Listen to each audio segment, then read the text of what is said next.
Me chamo Ramiro Esposa, eu sou descendente de uma família italiana.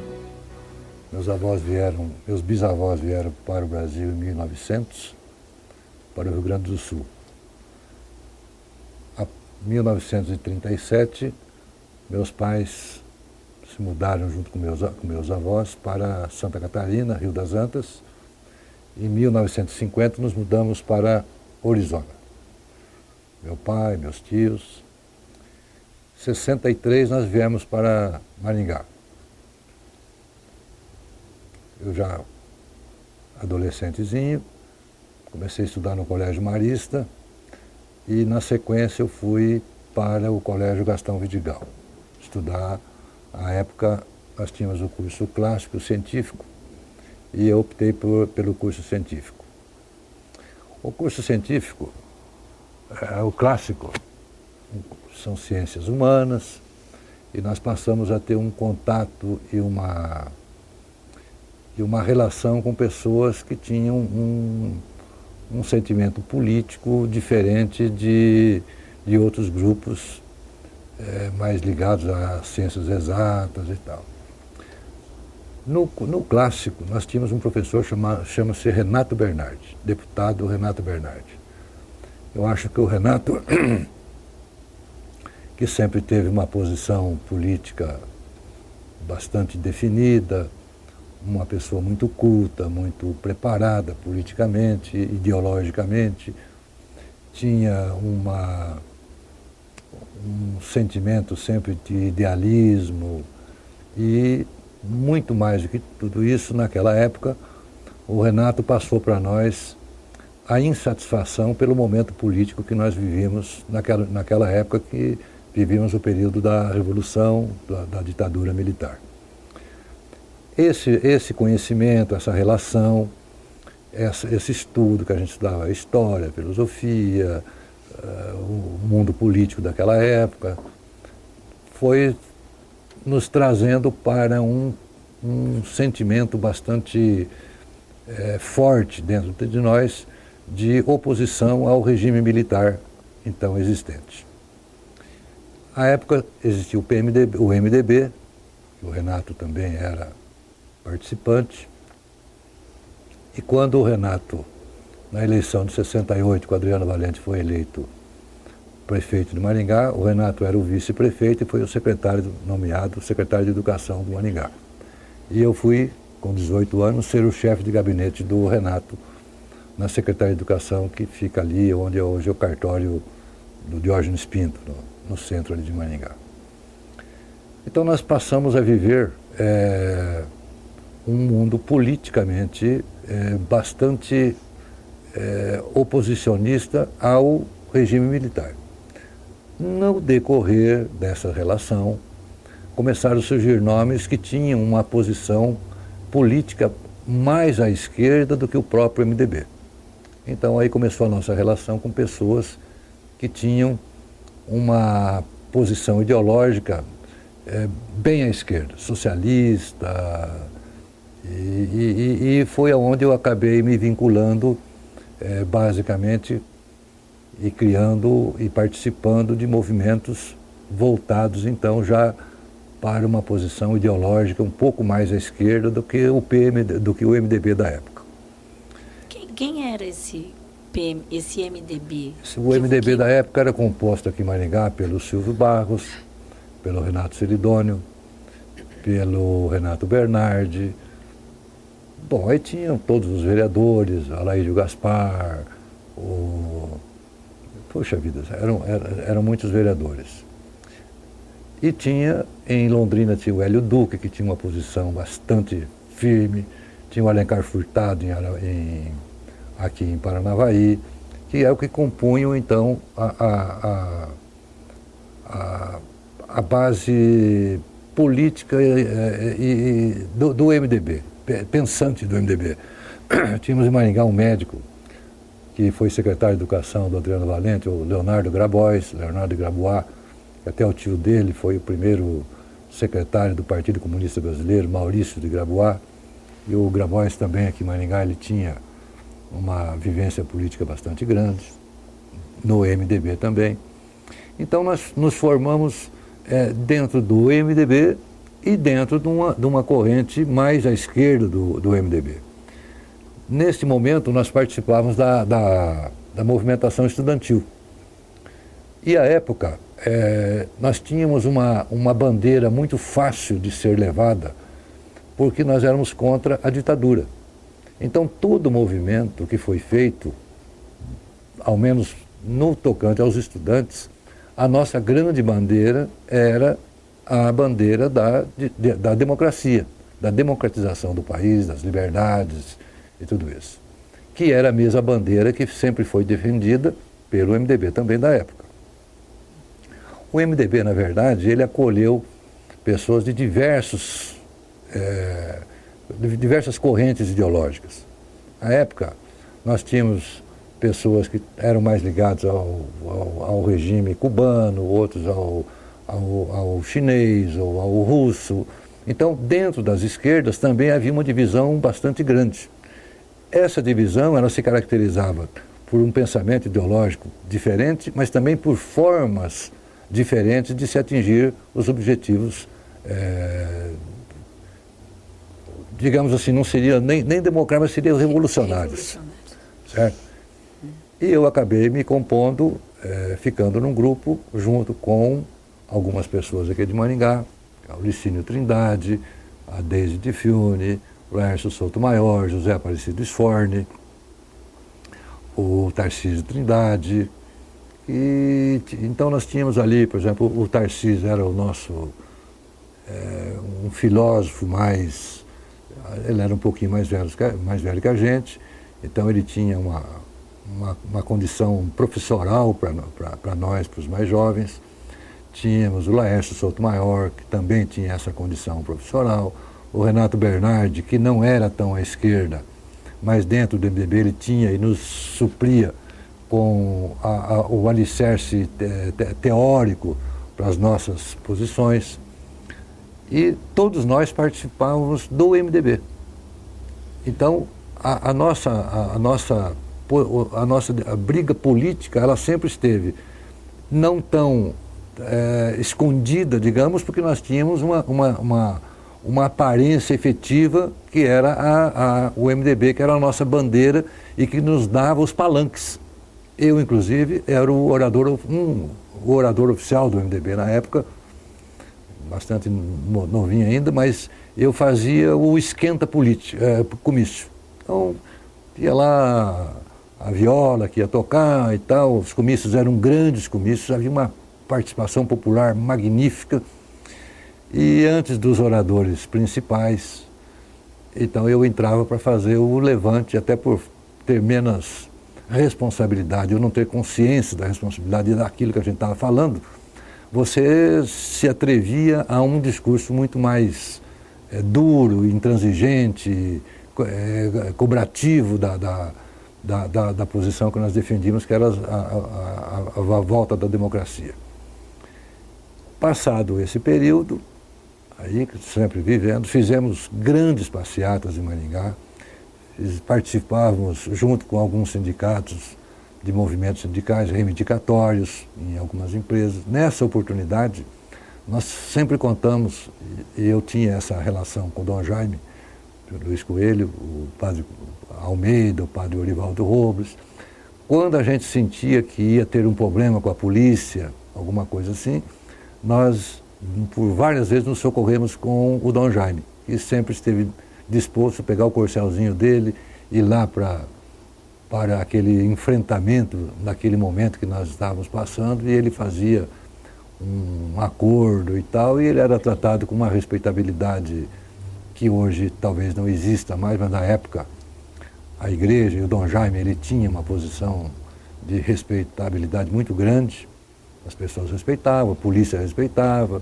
Na época tinha o capitão Mauro Duarte aqui, que era o delegado aqui, e atendia o Dom Jaime, nos atendia também, porque a gente, por mais briga que tivéssemos, já fizemos, o capitão Mauro, uma vez teve que abrir a delegacia para nós procurarmos um amigo nosso que tinha sumido, com 3.000, 4.000 estudantes na frente da delegacia, e para evitar o confronto, o Mauro abriu a delegacia, até foi o Timbó quem entrou na delegacia para vistoriar se o nosso amigo estava lá. Então, era um jogo muito duro, mas, por outro lado, todos nós convivíamos dentro da nossa cidade numa situação de amizade, familiar de um ou outro. Então, aqui em Maringá, nós nunca tivemos problema.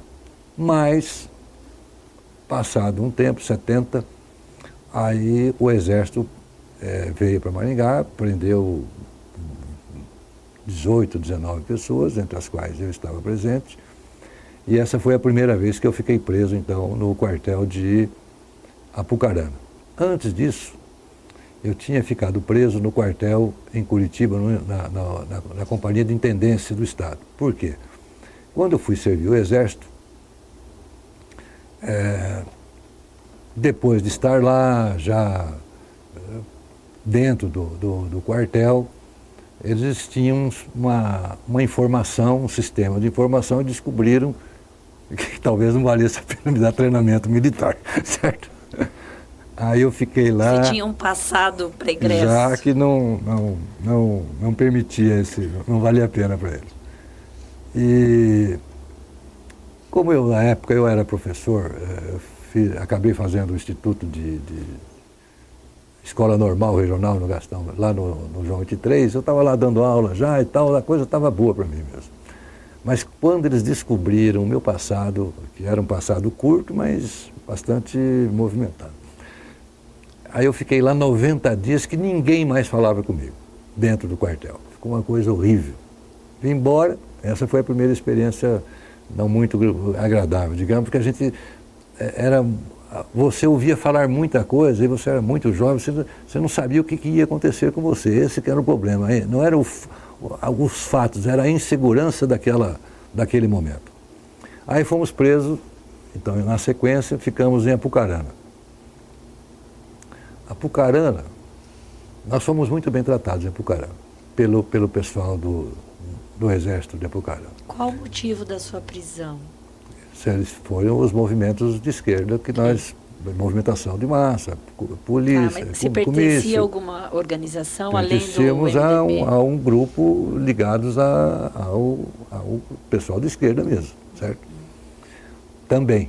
Mas a visibilidade que nós tínhamos era do MDB, não era esse trabalho que nós fazíamos aí nos bairros de Maringá, com a associação de bairro. Aliás, quem fez a primeira associação de bairro em Maringá foi o Laércio Sotomayor, naquele trabalho que a gente vinha fazendo um trabalho de conscientização política e tal. Mas a minha área era mais ligada aos estudantes. Ficamos presos em Apucarana, respondemos um IPM militar, até quando, o dia que nós estávamos indo para Curitiba. Isso é um fato assim que marcante. Nós estávamos no Embaú, eu, o Laércio, o Juvencio Batista. O Juvencio era um relojeiro aí, um chaveiro que tinha aqui no Brasil, que participava junto conosco da movimentação, um nordestino. Aliás, ele sempre dizia, e eu aprendi com ele o seguinte: quem não pode com a rodilha não pega na botija. Então, quem não pode com a botija não pega na rodilha. Ele vivia falando isso para a gente, para que nós tivéssemos cuidado e tal. Muito bem. Presos ali, aí respondemos, saímos todos nós saímos, liberados, mas ficamos respondendo um IPM militar. O dia que eu estava indo para Curitiba, para responder o IPM militar, eu, Laércio e o Sforne, nós fomos assaltados no Embaú, nós três. Chegamos em Curitiba sem nenhum cruzeiro. É uma barbaridade. Mas isso foi só. O nosso advogado era o Antônio Assir Breda, que depois ele foi ser o chefe de gabinete do Álvaro, quando o Álvaro assumiu, chefe de gabinete não, o secretário da Casa Civil do Álvaro Dias. Totalmente gratuito, na época o Breda fez as defesas, fomos todos nós inocentados nesse IPM militar. Voltamos, o Laércio, 2 anos depois, foi preso novamente. Aí o Laércio ficou 1 ano e pedrada em Curitiba preso, aí já mais misturado lá com outro pessoal de outros crimes e tal, mas ele saiu bem de lá, sem nenhum problema. Aí eu tive um outro problema na Polícia Federal em Londrina, que eu me encrenquei lá no carnaval, estava com um amigo meu, e eu fui brigar exatamente com um policial federal. Na época a gente tinha um outro comportamento. Bom, aí eu lembro que quando eu entrei ali, daí veio aquele monte de policial ali em cima de mim, me levaram para a Polícia Federal e quando eles começaram a puxar minha ficha, aquele telex não parava de eu falei, eu vou ficar aqui 30 anos, pelo tamanho do teco-teco ali. Ali eu fiquei mais 90 dias também incomunicável, uma cela lá, depois foi liberado. Então, afora os movimentos que nós fizemos, em pinceladas muito rápidas, essa foi a nossa passagem. Acho que nós contribuímos, ou demos a nossa contribuição, minimamente para a redemocratização do país. Nós tínhamos um ambiente bastante diferente do ambiente que temos hoje, porque havia um sentimento de pátrio no coração das pessoas diferente que tem hoje. Havia idealismo diferente do que tem hoje. E você encontrava sempre eco naquilo que você falava, em todos os níveis culturais. Não era só entre os estudantes, ou universitários, ou operários, ou a igreja. Você tinha uma ressonância de ideal nas pessoas. E esse idealismo unia as pessoas, você convocava as pessoas, você convocava um encontro, era rapidamente, não, hoje é claro que com o instrumental tecnológico aí é fácil, mas as pessoas lutavam por coisas, já tinham um sentimento de brigar por aquilo que poderia ser importante, desde uma disputa pela UMES, pela UNE, uma disputa de como é que o diretor devia se comportar dentro de um colégio com os alunos. Quer dizer, havia um sentimento de direitos que as pessoas, que nós tínhamos dentro de nós, que valia a pena lutar por coisas. E esse distanciamento hoje que eu encontro nos jovens aí, eles me deixam muito triste. Eu não consigo entender como é que as pessoas podem, às vezes, com tanta coisa acontecendo no mundo aí, e as pessoas, os jovens principalmente, né, os universitários também, totalmente desfocados das coisas importantes para o país, né? Às vezes se apegando a coisas que não farão a diferença efetiva lá na frente. E isso é muito triste para nós. Eu acredito que outros que venham sentar aqui vão acabar por falar a mesma coisa, porque é difícil conviver com a vida que nós tínhamos antes, com o sentimento de idealismo que todos tinham, e hoje você vê uma situação totalmente diferente disso. Você não encontra um ambiente sadio o suficiente para brigar por causas que talvez o Brasil hoje esteja precisando tanto quanto antes, naquele momento. Ramírez, você falou do seu envolvimento no movimento estudantil. Eu queria que você detalhasse para nós e para quem vai usar esse documento futuramente, como se dava a articulação entre os estudantes de Maringá e o movimento estudantil do Paraná e do Brasil naquele momento. A gente vivia uma fase de ascensão de uma luta estudantil contra a ditadura, boa parte desse movimento, inclusive com uma organização clandestina, né? Já que a UNE estava proibida, a UPS estava proibida. Queria que você falasse um pouco disso para nós. Não, a UPS não estava proibida, nem aqui em Maringá. Normalmente nós tínhamos as eleições... Você fala dos secundaristas, né? Secundaristas. Em que ano? 70, 68 a 74, 75, por aí, sempre teve liberado essa movimentação estudantil. Você tinha as eleições, você tinha então a eleição em cada colégio, depois tinha o pessoal da sala de aula, daí você tinha o pessoal da União Maringaense, da UMES, né? E essa comunicação era feita exatamente assim, o presidente da sala de aula, o presidente do colégio e a UMES. As disputas, que havia disputa de chapas diferentes, elas eram feitas no colégio, nas salas de aula e tal. E o contato com os estudantes de outras cidades, as União de Estudantes, você tinha a União Paranaense, a UPS, que congregava. A UPS era composta por quê? Pelos presidentes das uniões municipais. E havia o contato de pessoal, né? Não havia outra maneira praticamente. E também, como boa parte dos estudantes estavam vinculados a alguma organização de esquerda, essas organizações de esquerda também tinham o seu grupo, como tem hoje aí o pessoal tem uma linha. Então você tinha grupos que eram ligados aqui em Maringá, que não eram ligados conosco, eram ligados com o pessoal de Curitiba, mas então você tinha uma organização, uma pirâmide que atendia e que se fazia os contatos sempre. Tinha as reuniões, os encontros, mas o contato era fácil, apesar de faltar o telefone e tal. A gente tinha o conhecimento do pensamento de cada grupo e as pessoas que você poderia contar em algum movimento que se viesse a fazer. Mas nas horas todas todo mundo se unia, viu?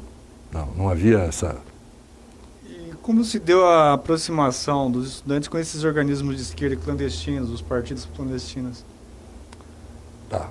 Então vamos pegar, por exemplo, o Ildeu Manso Vieira, falecido. O Ildeu representava uma corrente. Aí já eram pessoas mais velhas um pouco, que eles faziam um movimento de contato tanto nos sindicatos quanto nos estudantes, na igreja, quer dizer, cada um procurava criar o seu espaço político para a vertente que ele defendia, né? Ou a linha chinesa, ou a cubana. Aí você tinha todas as frentes como o MDB também tinha, o MDB jovem, todo mundo buscava os estudantes. Até porque nós éramos o pessoal que tinha a capacidade de fazer barulho mais facilmente, porque era um grupo fácil de ser movimentado, né? Muito fácil. Depois da eleição de 74, né, que o MDB se consolidou como uma frente de oposição mesmo e de esquerda, parece que essa eleição pegou todo mundo muito de surpresa e promoveu dentro desse movimento que abrigava, né, essas várias organizações e correntes e pensamentos. Perfeito. Num grande movimento, né, a ideia era essa. Exatamente. Que acabou fazendo com que o MDB se de alguma forma se perdesse a sua identidade de frente, né? Porque cada um começou a lutar pelo seu espaço. Qual foi o seu caminho nesse momento, né, até 82, quando elege o primeiro governador? Como é que você estava nesse momento? Tá. Você já tinha terminado a faculdade? Você fez faculdade? Não fiz. Certo. Olha,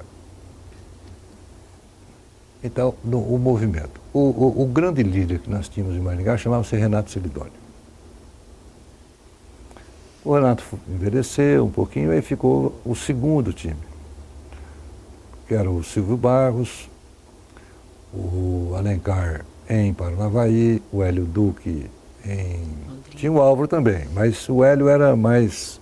Dos autênticos. Dos autênticos, chamavam, exatamente. Né? O Álvaro, eles se intitulam neo-autênticos. E o Hélio está lá com ele até hoje, Curitiba, fica lá. O Álvaro tinha uma posição firme na época. Muito firme. Muito, não, mas muito é que ele firme. era mais novo, né? Mais novinho. jovem, Mas só sobrevivia quem era firme também, porque senão não tinha espaço, porque... Eram muitas lideranças carismáticas. Carismáticas, né? Então, o Silvio Barros, por exemplo, que, aliás, durante o período que nós ficamos presos em Apucarana, todo sábado ele passava lá para visitar a gente, e era muito importante para nós naquele momento. Essa solidariedade, né? A presença ali que dava porque é só uma que... sensação de que você não estava... Sozinhos. Alguém estava vendo a gente e tal. Mesmo não tendo uma coisa muito dura, mas você não sabia o que ia acontecer, né? E o Silvio sempre nos visitou, como o Renato também visitou, o Grabois. Então o MDB ele sempre esteve muito próximo da gente, naquela época. Quando o MDB cresceu muito, eleitoralmente, o Alencar Furtado fez 200 mil votos em Curitiba, uma coisa assim, inimaginável, né? O Alencar fez, o Hélio Duque fez uma imensidão de votos em Curitiba, o Álvaro fez muito voto em Curitiba. Estou dizendo isso porque aqui no interior nós tínhamos pessoas municipais. Curitiba era muito grande, você não tinha liderança. E essas pessoas daqui do interior foram para Curitiba. O lá de Guarapuava, esqueço o nome dele agora. Nivaldo Krieger. Fez imensa. Quer dizer, havia um grupo que eles conseguiam. A população via, no que eles falavam, havia uma interação, interagia 100% com o sentimento da população. Porque todo mundo queria democracia. Porque no primeiro momento, eu não participei do primeiro momento da Revolução, mas não era para ser uma ditadura, era para ser um momento, uma coisa ali, e dali a pouco a coisa foi se estendendo, mudando de general em general, e não terminava tudo isso. Apesar de o país estar vivendo um momento de economia interessante, né? Que nos anos 70 houve um desenvolvimento grande no Brasil, essas obras faraônicas, tinha um sentimento assim de nacionalismo, desenvolvimentismo, milagre econômico, mas o aspecto democracia e liberdade era mais forte. Tanto era mais forte que fez essa votação imensa aí, elegendo o Richa, depois aquele outro senador de Londrina aí, o Leite Chaves, que é uma coisa inimaginável. Teve um rapaz do MDB de Apucarana que se elegeu com 200 votos, deputado federal. Não o Valmor Javarino, uma outra fase. Então, dentro do MDB passou a existir algumas pessoas um pouco mais à direita, um pouco mais à esquerda. O pessoal à esquerda era liderado pelo de Paranavaí, o Alencar Furtado, que era um grande orador. E ele empolgava, como o Hélio Duque também, era um orador fantástico. E isso muito movia, e interessante. Eu fazia comício, por exemplo, em Floresta, em 1968, que era um pessoal só proprietário rural, que Floresta é uma cidade de minifúndio, né? E nós sempre ganhamos as eleições em Floresta, Mandaguaçu, são assim, cidades pequenas que teriam tudo para ser absolutamente conservadoras. E nós ganhávamos as eleições. Não só Maringá. Maringá tinha lideranças fortes, né? O João Paulino, Túlio Vargas e tal. Mas o MDB sempre foi muito forte em Maringá. Exatamente por essas lideranças. Aí entrou uma turma mais leve um pouco. O Tadeu Bento França, já menos radical um pouco, né? Tem uma passagem interessante aí. Eu comprei o Diário de Maringá uma época. E o Laércio foi ser o redator-chefe. Não precisa dizer o tamanho do problema que esse Laércio arrumou para todo mundo, né? Certo? Porque ali a coisa era brava, hein? O Laércio, o Ruigão começou com ele ali. O Laércio era absolutamente intransigente no jornal. Então vivemos uns 3 anos aí que foi uma maravilha. Teve um dia que teve que vender o jornal porque não dava mais, porque o Caneiro era o governador. E não tinha mais como economicamente manter o jornal, porque a associação comercial não deixava ninguém pôr anúncio lá. O Laércio, ele com aquela cara de bonzinho dele, o Laércio na caneta, ele é pedra. Aquilo não tem como falar Laércio menos um pouco para a gente, certo? Ele não tem essa preocupação. Mas aguentamos uns 3 anos com o jornal. Eu acho que foi o único jornal na época. Você trabalhou então lá também? No jornal? Não, eu comprei o jornal e o Laércio assumiu. Você eu era o dono do jornal. E o Laércio assumiu o jornal. Eu comprei, é ótimo. Certo? Quem que manda no Laércio? Certo? O Laércio era o nosso chefe, né? Quer dizer, então, Então ficou o Laércio e o Cajal na Comercial e o Laércio redator-chefe do jornal. Só colocou lá filé né? Pessoal... Sim, a linha editorial maravilhosa. Maravilhosa, certo? Comercialmente, um fracasso. Comercialmente, difícil. Não, mas eu quero voltar um pouquinho. Você falou que começou muito cedo, sua militância, essa aproximação com o pessoal do MDB, com as organizações, acabou não fazendo faculdade, e você agora me disse que comprou um jornal, então eu quero saber assim, você foi processado nesse IPM de 70? Processado, você todos voltou nós. para Maringá, e como é que você construiu a sua vida e a sua militância? Como é que ficou? Bom, aí agora tem um fato, então, que eu acho que pouca gente sabe, mas eu fui candidato a deputado federal em 82 pelo PDS, pela Arena. E por que eu fui o candidato pela Arena? Porque o Adriano Valente era o candidato da Arena a deputado federal.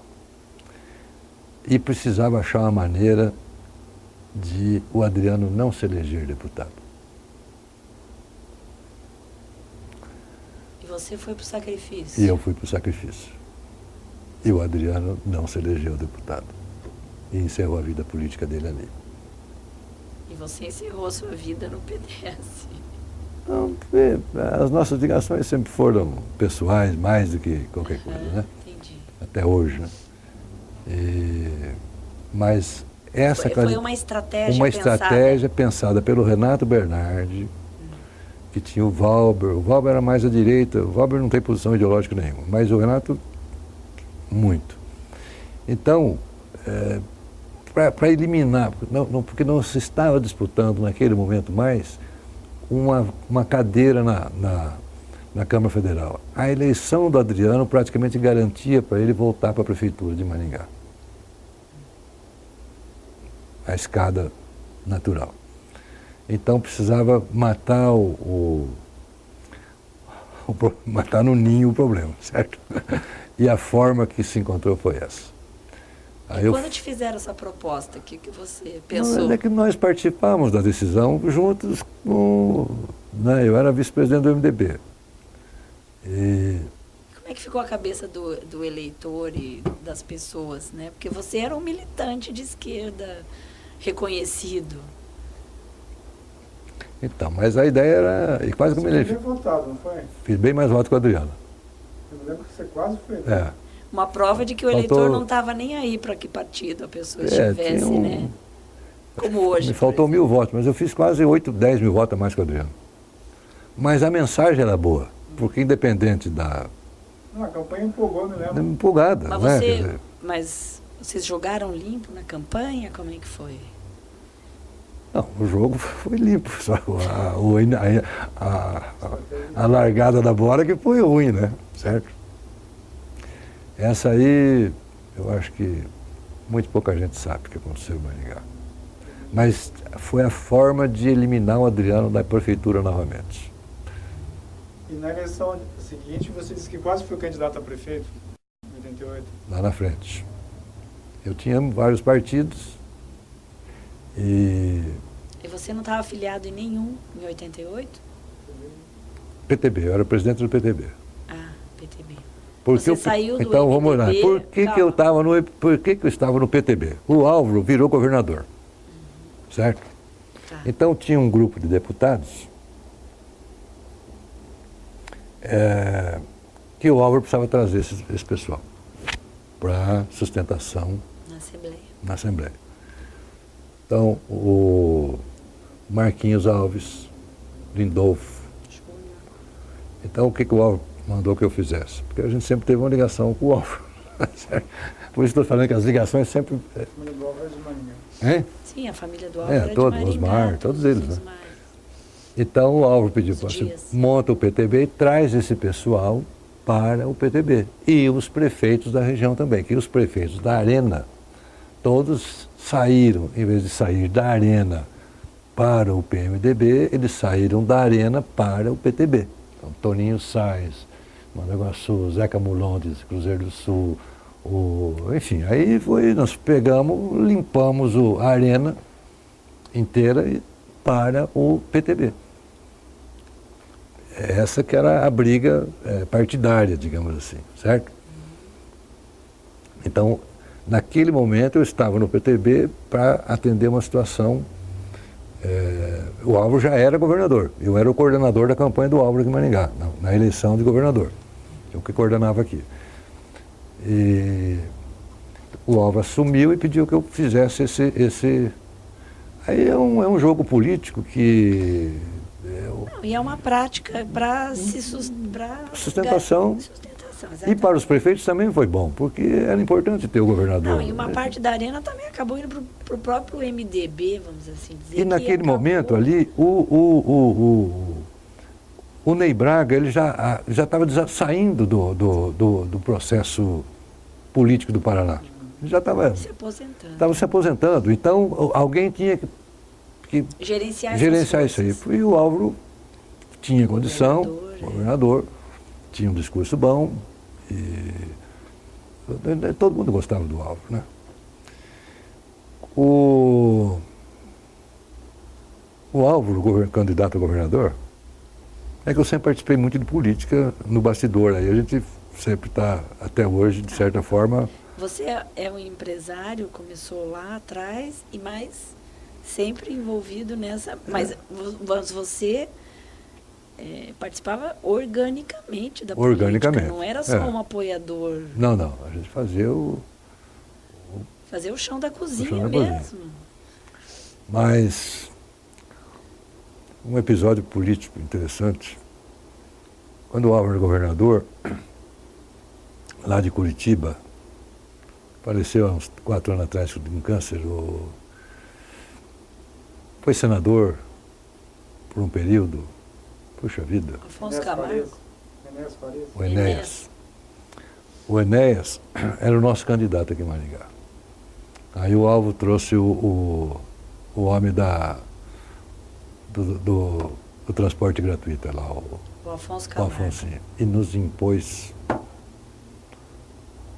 o apoio ao Afonso. Mas a grande liderança política eleitoral era o Enéas, em Curitiba. Então o Álvaro impôs a candidatura do Afonsinho. E depois ficou lá. Ninguém concordou muito com o Álvaro até hoje, isso aí, dele ter... Porque o Afonso já era uma pessoa muito vinculada ao pessoal de direita, digamos assim, né? O Afonso era direita, né? Não era meia direita, né? Ele era direita, né? Nem centro, ele era. Direita, né? Então aquilo foi uma coisa muito dura para todo mundo. Um choque, né? Aceitar naquele momento aquela situação. Mas assim, você participando, né, como esse apoiador organicamente, para eventos que nos interessam aqui, como Anistia, certo, Constituinte, tá. Diretas Já. Queria saber seu envolvimento nesses momentos emblemáticos, tá, né? 3 pessoas não pediram no Paraná, que eu saiba, a aposentadoria. A indenização. O Sforne, eu e o Laércio. Pessoalmente, nós somos os 3 contra esse tipo de procedimento. Porque isso foi uma coisa que foi uma atitude que nós tomamos sem que houvesse uma conversa, não houve um acordo entre nós 3. Depois, num certo tempo, descobrimos que nenhum de nós tinha pedido essa indenização. Porque nós achamos que a luta, na época, era muito ideal, e esse ideal não tem preço. O nosso preço era a democratização, era uma coisa. Então nós 3 não pedimos. Deve ter mais pessoas que não pediram. Mas nós 3 que foram, possivelmente eu, Laércio e o Sforne, era um núcleo mais atuante, assim, o Laércio no meio sindical, eu no meio estudantil e tal. Mas nós não concordamos com esses pedidos. E o Laércio é uma pessoa que sofreu muito, várias vezes, né? Apesar que no governo do Álvaro, O Laércio estava muito bem no governo, junto com o Rubens Bueno, na Secretaria do Trabalho. O Laércio era o segundo homem ali. Quer dizer, o Laércio também sempre foi muito bem tratado e muito respeitado por todos, porque sabia que o Laércio é uma pessoa puríssima, sem nenhum tipo de assim, o Laércio é o ideal puro até hoje, né? Quer dizer, mas o Laércio não pediu, e eu também não, e nem o Sforza. E eu acho que quem pede está errado. Porque claro que tem pessoas que realmente ficaram aí com problemas de saúde e tal, mas o mundo correu para todo mundo igual, né? As dificuldades todos nós passamos, não só por outras razões também, né? Mas esse movimento de indenização propiciou um momento em que as pessoas podiam contar a sua história. Não, porque até então, quem contava a história delas era o Estado.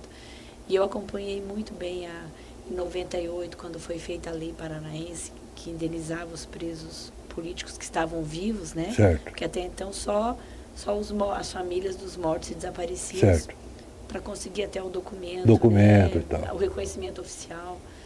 Então, assim,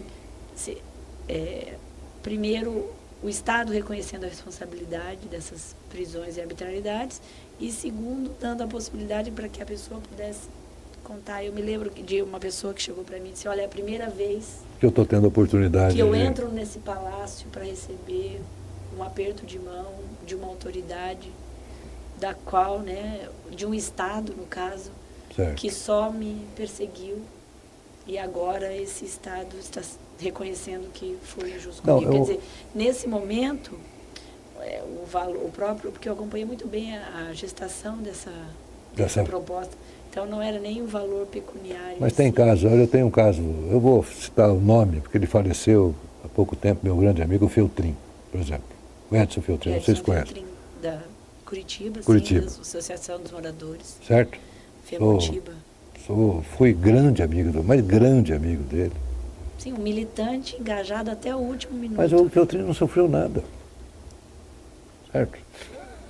Certo, a gente briga, porque eu sei porque eu era amigo dele vim de Curitiba aqui para trazer o corpo dele para cá e tal. Quer dizer, eu gostava mesmo do Feltrin, nós éramos...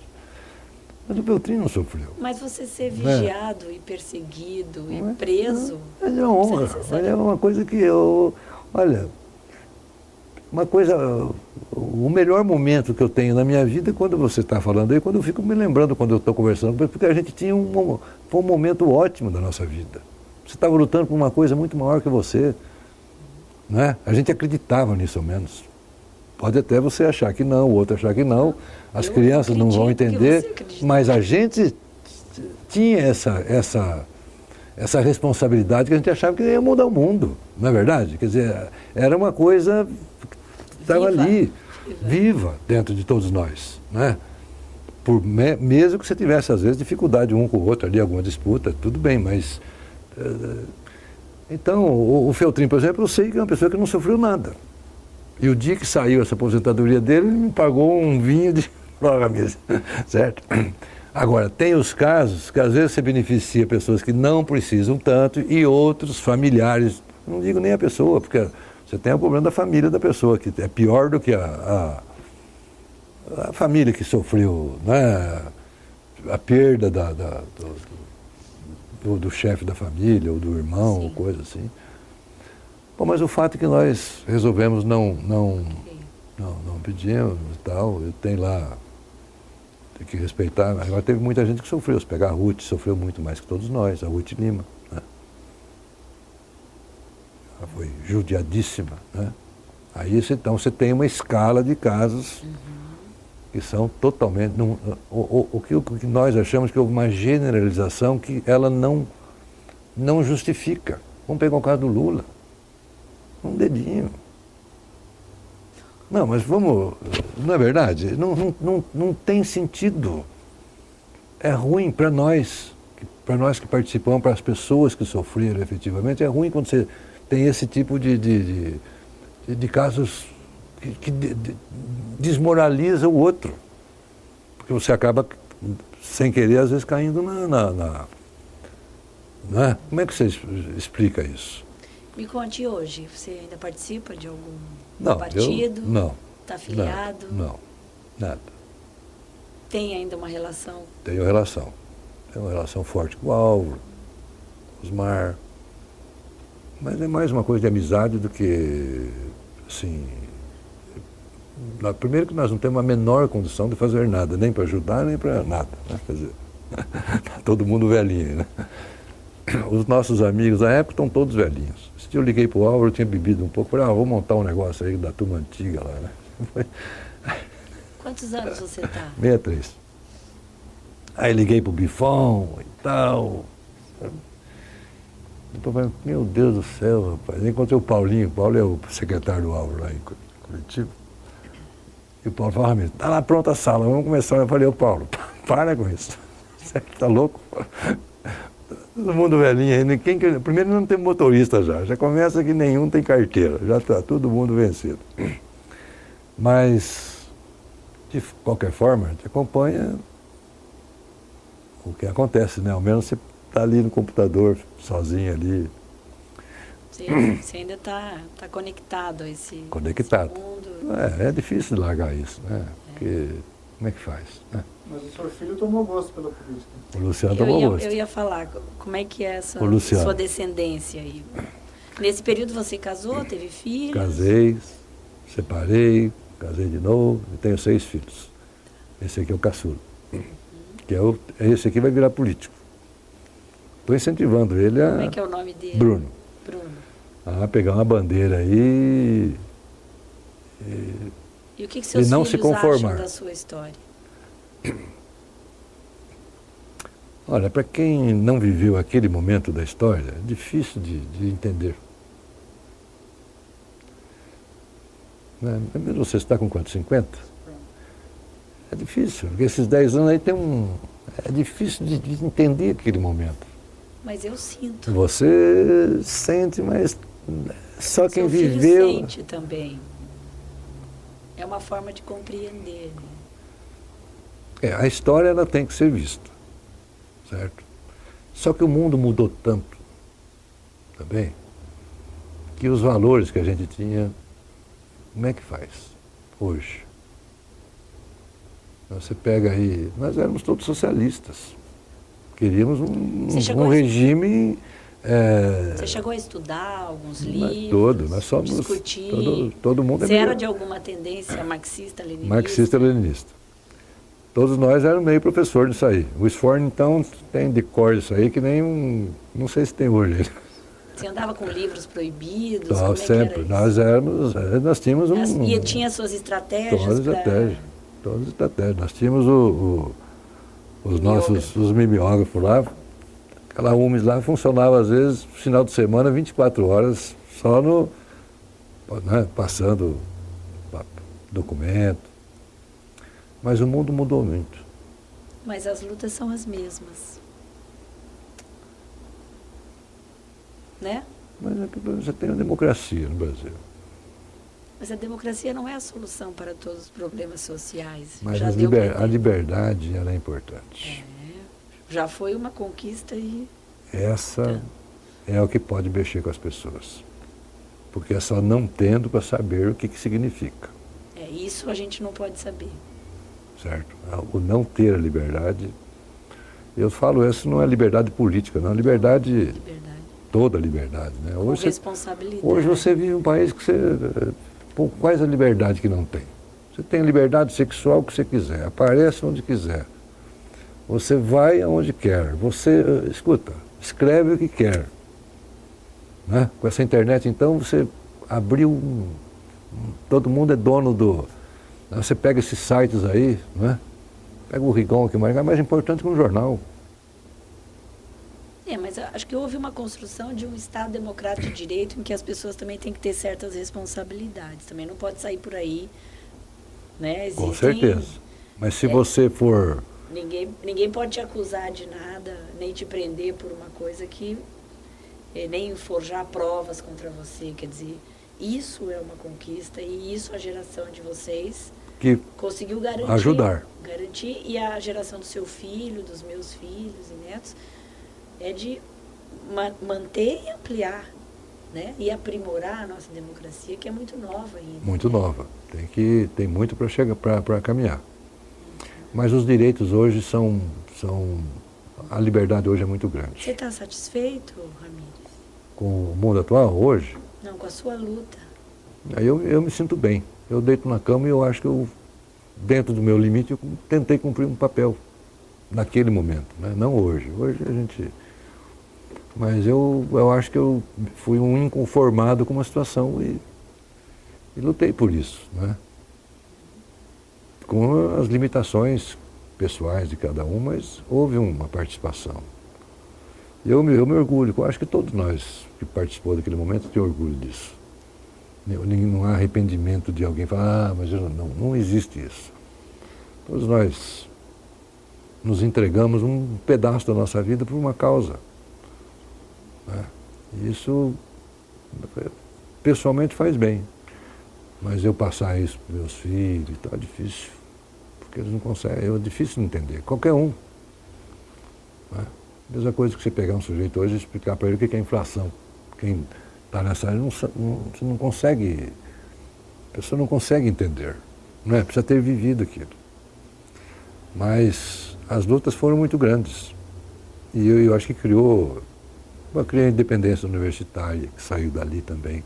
Né? Porque antes você tinha um 477. Cal Garcia aqui em cima né, você imagina, quando veio o Fernando, por exemplo, quando foi para fazer a escola gratuita, foi uma reunião lá em casa, o Fernando, o Álvaro e eu. E aquilo foi um pulo, né, o ensino gratuito tal e tal. Então, os professores cresceram, né, com essa liberdade. Eu acho que a liberdade hoje, aqui dentro, não tem convivido mais. Você pode ter problema de alguns grupos aí que faz parte da democracia, na verdade. Mas tem liberdade total, não tem? Com respeito, né? Hein? Com respeito às Antes não tinha nada disso, meu Deus do céu. Você um professor para fazer uma aula, ele tinha medo da aula. Se abrir a porta, caía alguém. Ouvindo atrás da porta, né? Isso não existe mais. Então a liberdade de pensar, né? De ler o que quiser ler, hoje você não tem mais essa luta para fazer. E hoje você não consegue mudar isso mais também nas pessoas, porque esse sentimento, essa liberdade, ela já faz parte do gene, está dentro de todos nós. Né? Você pega um juiz hoje, ele não te agride, você sabe que você tem ele tem um limite na ação. Outro dia eu falei para um promotor aí, falei, olha, eu estava dando um testemunho lá e tal, e no final, o juiz, eu tinha deixado umas 2, 3 vezes de ir, eu moro em Curitiba, uma hora está aqui, outra hora está lá, aí o juiz, na época, quando termina, ele fala, você tem alguma coisa para dizer? Eu falo, olha, eu quero dizer que eu sempre respeitei muito a justiça. Porque eu sou de uma época que sargento dava butinada em promotor e juiz, é verdade. Tinha um sargento aqui no tiro de guerra, sobrenome alemão, pô, todo mundo tinha, a justiça tinha temor, medo dele. Por quê? Porque realmente ele era um homem da lei, não é verdade? Quem que enfrentava um sujeito desse? E hoje, hoje o juiz não faz isso com você, com ninguém. Ele, né? Se restabeleceu direitos, né? Mas em outros locais, né, a gente tem as milícias, tem o tráfico de drogas, que são tão danosos, né, à ordem social e impõem o seu poder como a polícia política naquela época. A luta para quem tem Então, acho que cabe aos nossos filhos conhecer a história para que não se repita e que tudo... É essa convivência que eu acho que é muito triste para nós hoje, de você ver tudo isto e não ver ninguém afrontando tudo isso aí. Porque os problemas que tem aí são tanto problemas que deveriam serem corrigidos, né? Quanto problemas corrigidos. Assim, vou pegar o caso indígena, por exemplo, né? Criou-se uma luta, mas não tem um programa para resolver o problema, né? E tem que ser resolvido, não é verdade? O problema do meio ambiente tem que ser resolvido. Agora, não criar um problema que atinja outras pessoas que às vezes também não têm. Quer dizer, era preciso que alguém lutasse para que terminasse as coisas e resolver o problema. Então você pega, por exemplo, eu plantei aqui em Maringá, acho que não sei quantas mil árvores aqui. Mas aqui para São Paulo, por exemplo, ficou 17 quilômetros lá, por um problema de um casal de passarinho lá, sem dobrar. Morreram centenas de pessoas. Quer dizer, a coisa também tem que ter um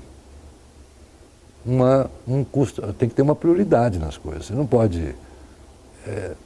O índio não é uma prioridade nesse país. Não é? Você teria que ter... Agora, a prioridade do índio também não é botar o índio também numa terra lá e depois não dar nenhum suporte para ele. Cabe ao cidadão cobrar dos eleitos e dos governos. É essa luta que deveria ser feita. Porque o que eles estão fazendo aí com o índio, por exemplo, joga o sujeito lá, e mesmo com assentado de terra, e depois não dá a menor condição para o sujeito se desenvolver tecnicamente, não dá, porque hoje não basta a terra, você tem que ter a boa semente, a máquina, você tem que ter um sistema produtivo, você tem que educar, você tem que, como é que faz? Você joga o sujeito lá, 2 anos depois ele volta, ele não tem condição. Porque mas vendeu a terra, mas vendeu porque não foi dada infraestrutura para ele produzir, porque se desse ele produziria, não é verdade? Não que e o caso índio é a mesma coisa. Você foi governo, né? A coisa tem que ser certa. Você esteve dos dois Pega o lados. que fizeram naquele pessoal, aqueles índios lá em cima, do arrozal lá em cima, lá. Tiraram o pessoal, deixaram para os índios, não deram nenhuma condição para os índios, estão lá sofrendo mais do que sofriam antes. Então, a coisa tem que ter um planejamento, né? Sério, não só...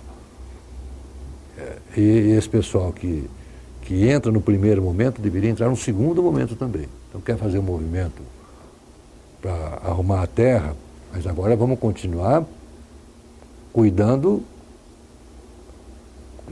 dele, da pessoa. Então, aí vamos mudar o jogo, porque é humano. Você não pode usar a pessoa para uma causa e depois não abandonar no meio do caminho. Que seria a mesma coisa que você gerar um filho e depois você larga o filho aí, sem... Como é que faz? Né? Tem responsabilidade. Você tem que ter a responsabilidade. Bom, Ramírez, vamos finalizar então. Tá. Uma mensagem, uma avaliação, uma reflexão sobre essa sua história e trajetória. Tá. Eu acho que a reflexão que nós temos que fazer, que há muito por ser feito, mas que o mundo melhorou muito, em todos os sentidos. Hoje, um dia eu estava vindo com o Adriano Valente, nós estávamos na Operária, nem na Operária, lá no aeroporto, tinha um bar lá, uns nordestinos, sempre faziam uma buchada lá, eu estava vindo com o Adriano, 00:30, 1h da manhã. E o Fundo Rural era aqui na Brasil. Lembra disso? E estava uma fila muito grande para ser atendido na manhã seguinte, que ia pegar a 100 e tal. E o Adriano me falou uma coisa que eu nunca mais esqueci. Uma das poucas coisas que eu aprendi com o Adriano. Foi recente isso? Não, faz uns 40 anos. Ah, bom. Outro dia, não, você falou. Outro dia eu estava voltando com... Não, há 40 anos. Eu acho que é perto disso. Aí o Adriano falou assim, Ramírez,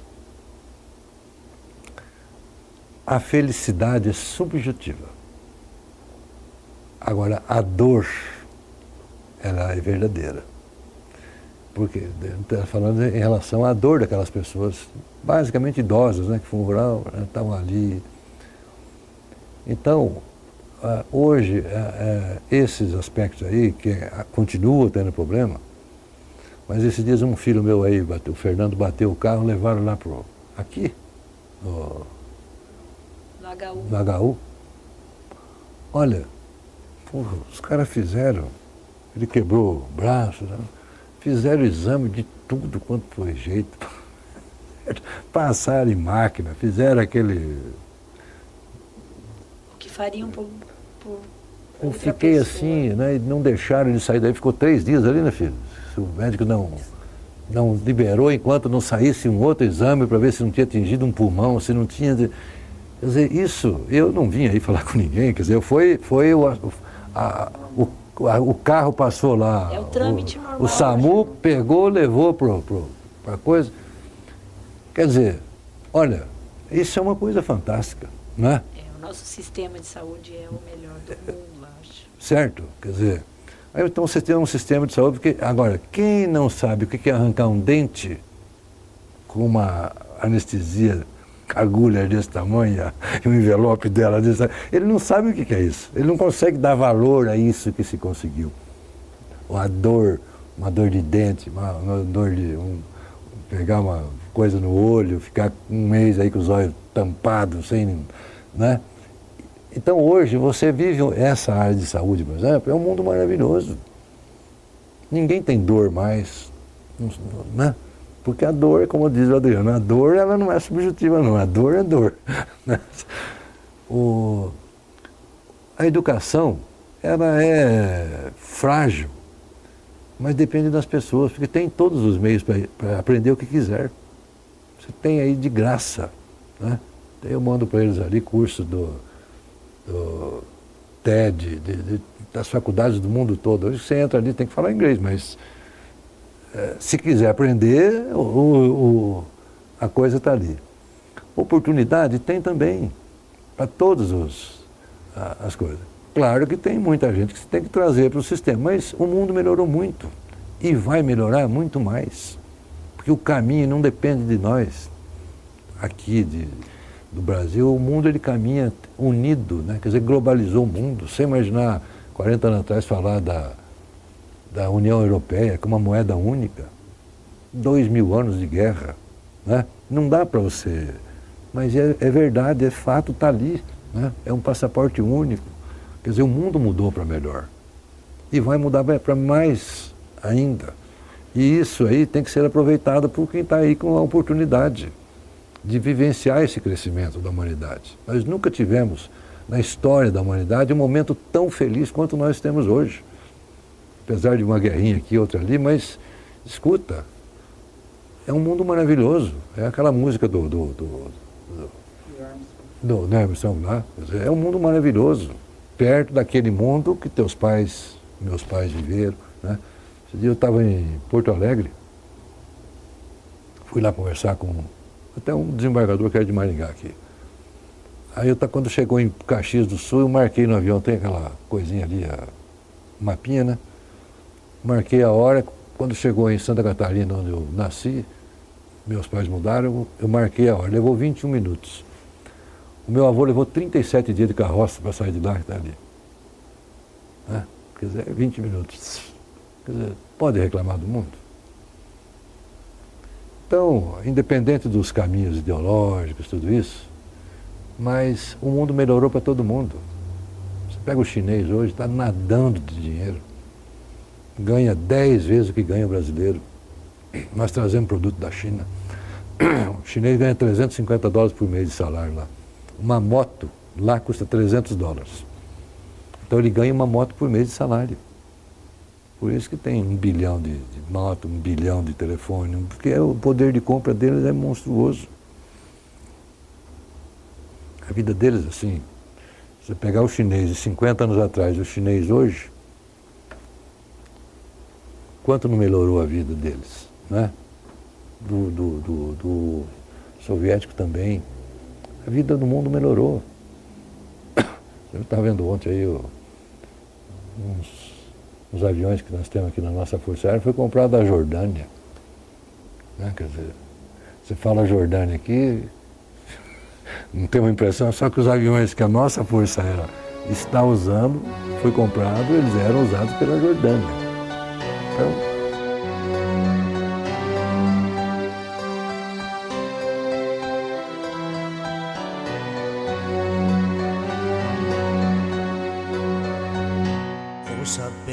Esta canção, ela fala pra você. Ela fala de um tempo que ninguém pode esquecer, de um tempo em que alguns homens impuseram a tirania, muitos outros responderam com a sua rebeldia. Os tiranos implantaram longa noite de terror, tentaram calar a todos, provocando muita dor. Censuraram a cultura e toda a cidadania, calaram toda a voz, promovendo a vilania.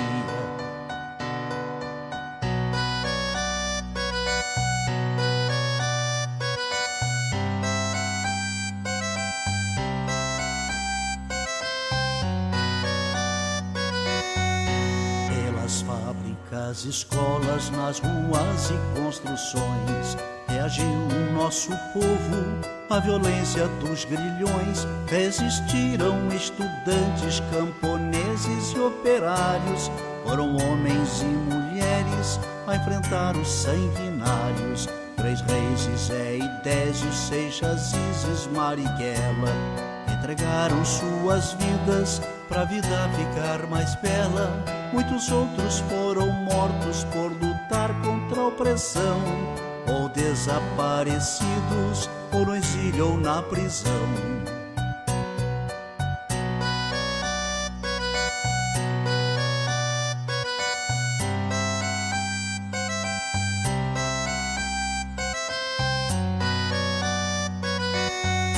Com a luta desses homens derrotou-se o opressor.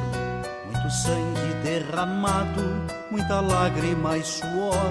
Quem tem medo de retorno não se sinta equivocado. O terror que foi um dia poderá voltar dobrado. A mesma vigilância de quem ama a liberdade poderá impedir que volte o império da maldade. Mas a luta continua por justiça e pelo pão, pela reforma agrária, por saúde e educação.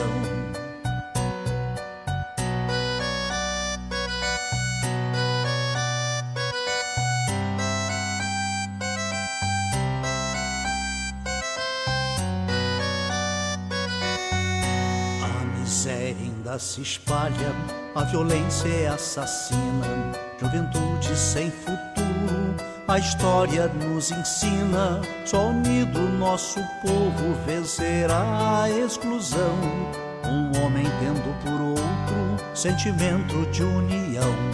O recado já está dado pro vizinho e seu irmão. Quando a luta cai, o outro estende a mão.